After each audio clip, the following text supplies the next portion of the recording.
Here's how to make the most delicious homemade cinnamon rolls. To get started, you'll add almost all of the ingredients to your mixer: warm water and milk, instant yeast, sugar, fine sea salt, and then we're also using room temperature eggs. And then we're adding that butter flavored shortening to give it a nice soft texture and buttery flavor.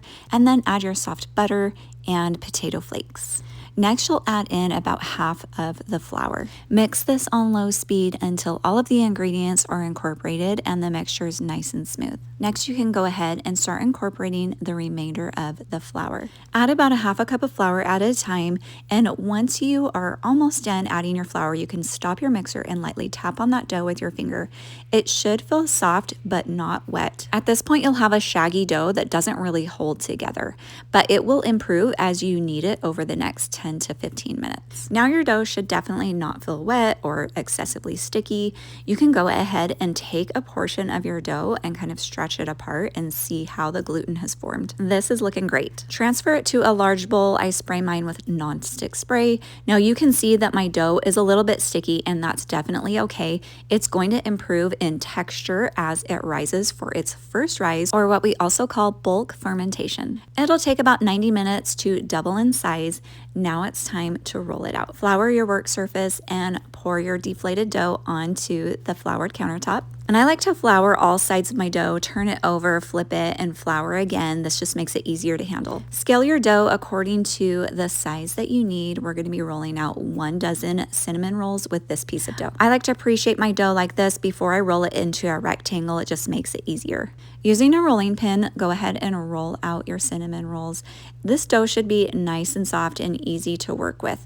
We're going for a rectangle of about 12 by 18 inches. Next, butter the surface with some melted butter. You're going to want to make sure you leave a clean border at the top edge. Add your brown sugar cinnamon mixture, again leaving that border at the top edge, and then start rolling up your cinnamon rolls. You can tug and tighten as you go. The more rotations you get in this roll up, the more cinnamon roll flavor you're going to get inside your cinnamon rolls. When you get to that clean border, pull up the edge and pinch it to the roll.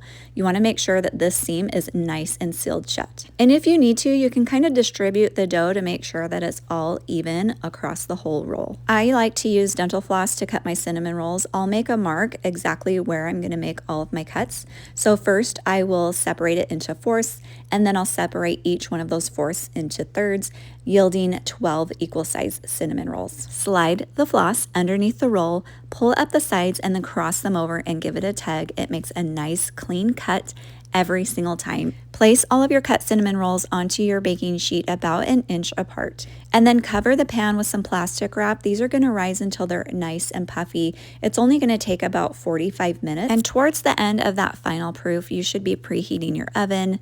Make sure that they're nice and puffy. They bounce back when you press on them. And this is optional. You can pour some heavy cream over your cinnamon rolls to make them extra soft and gooey as they bake.